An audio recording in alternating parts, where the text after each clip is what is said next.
E aí, gente, tudo bem? Bom dia.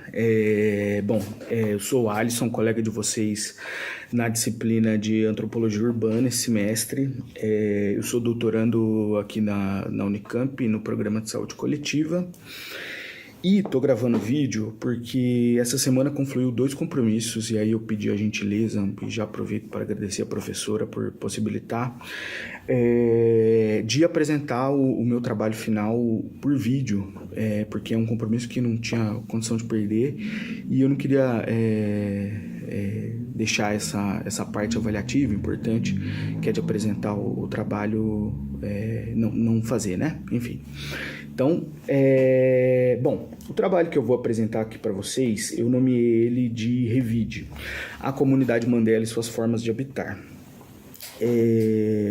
Esse nome provisório, né? Mas assim, esse nome diz respeito à minha tese, né? A minha pesquisa de doutorado. E então eu fiz um recorte de algumas experiências etnográficas, de algumas questões específicas e vou apresentá-las aqui para vocês agora, tá?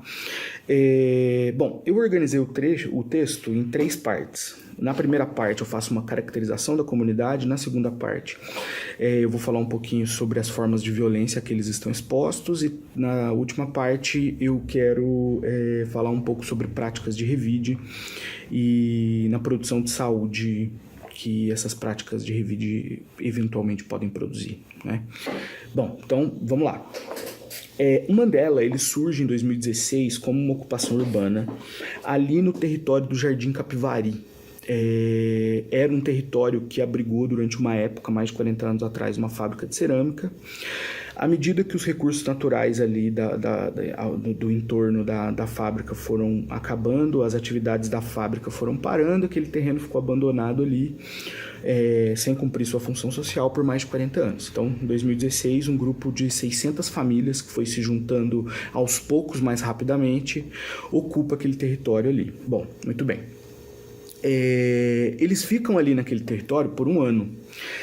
Em 2017 acontece uma reintegração de posse bastante violenta e acontece uma dispersão da comunidade. Essa dispersão ela é reorganizada 2, 3 semanas depois e eles ocupam o local onde ficou durante anos, mais de 7 anos, 6 ou 7 anos, agora não me lembro, ali no DIC 5, né, nas costas do aeroporto de Viracopos. Muito bem, então essa fase do Capivari a gente chama de primeira fase do Mandela, ou eles chamam de Mandela 1. Essa fase, depois que muda ali para o DIC 5, se chama de Mandela 2.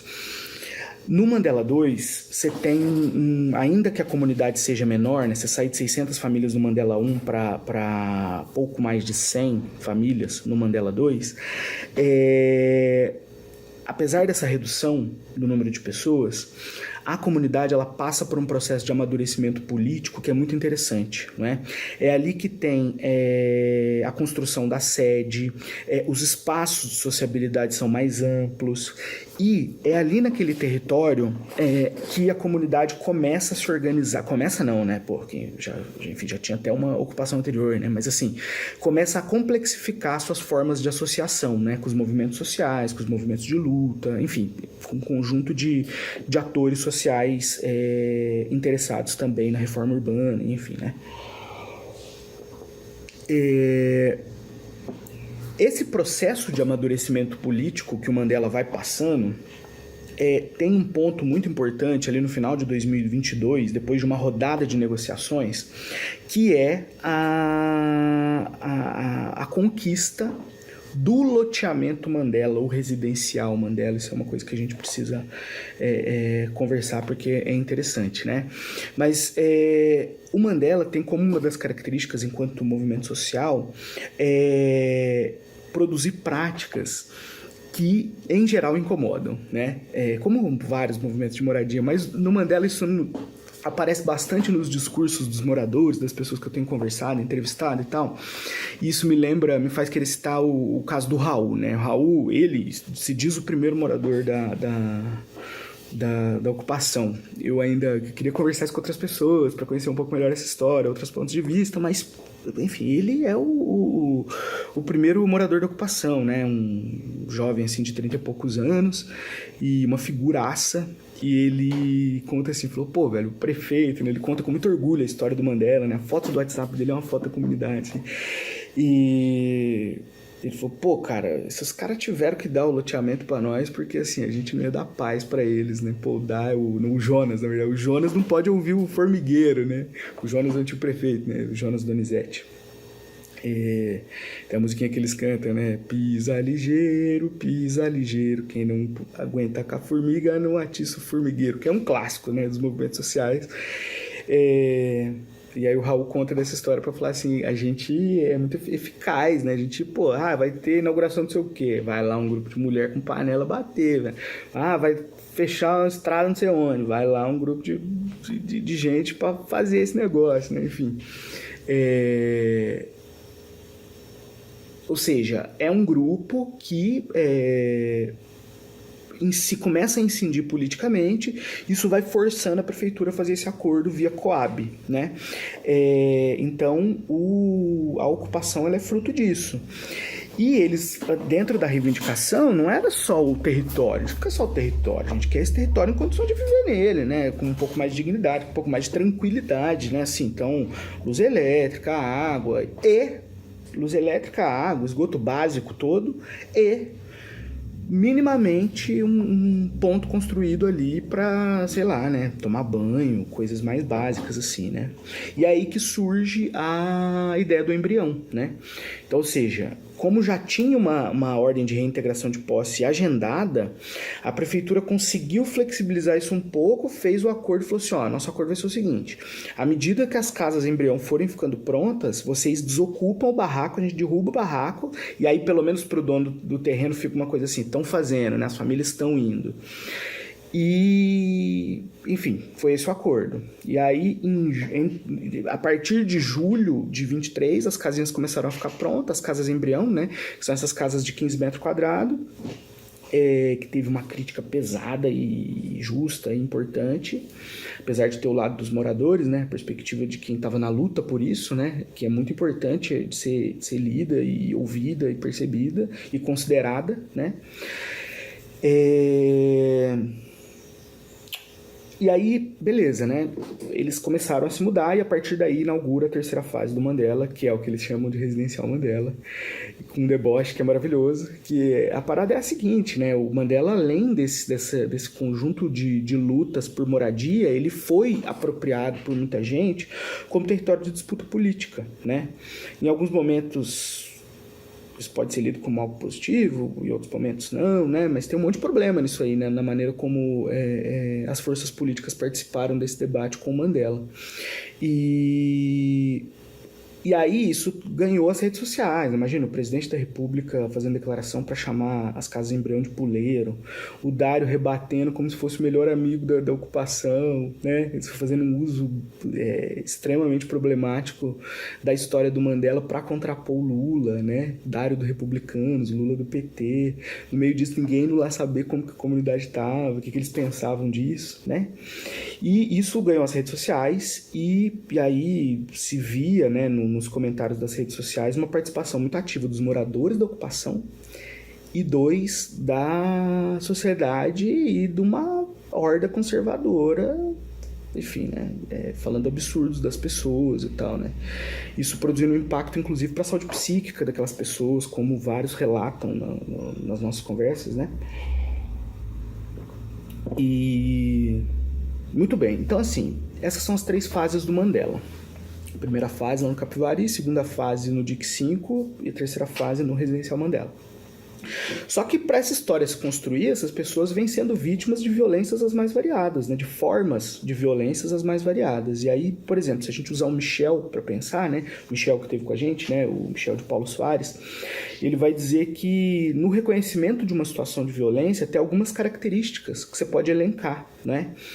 E quando a gente olha para essas formas de violência e pensa o Mandela, a gente consegue entender as táticas de revide, ainda que tática de revide não seja sempre sinônimo de resposta só a um ataque. O revide nem sempre é um contra-ataque. Pode ser, mas nem sempre é um contra-ataque. É o que o Michel coloca, né? Então, dá para entender as formas de revide do Mandela enfim. Mas antes de chegar nas formas de revide do Mandela, que tipos de violência são esses que o Mandela está exposto, ancorado pelo que está propondo o Michel? Segregação espacial e residencial, né? Essas pessoas decidiram construir um movimento de ocupação, quase toda, se não a totalidade, porque não consegue pagar aluguel, é muito difícil. Pagar aluguel, comer, né? Terror policial e encarceramento, né? O próprio Raul me contou que quando ele sugeriu o nome Nelson Mandela para ocupação, o que ele pensou foi assim, esse negrão aí já tirou uns dias, vários da comunidade já tinha tirado uns dias, né? Já tinha sido encarcerado em algum contexto. E um pontos de conexão com a figura do Nelson Mandela foi o fato dele ter passado por encarceramento. Isso mostra que essa é uma realidade bastante presente para aquelas pessoas, né? Terror policial não precisa nem dizer, né? Só se olhar as fotos do processo de reintegração de posse, os relatos das pessoas. As pessoas chamam aquilo que elas passaram de tortura, né? A Pamela, uma das lideranças, me contou numa conversa que a gente teve, ainda lá no comecinho, quando estava começando a ir fazer as incursões a campo, que a tortura no dia ela usou essa palavra, tortura no dia da reintegração de posse começou às 3 da manhã, né? Então, ou seja, está bem próximo deles, né? Marginalização econômica, essas pessoas têm muita dificuldade de arrumar emprego, né?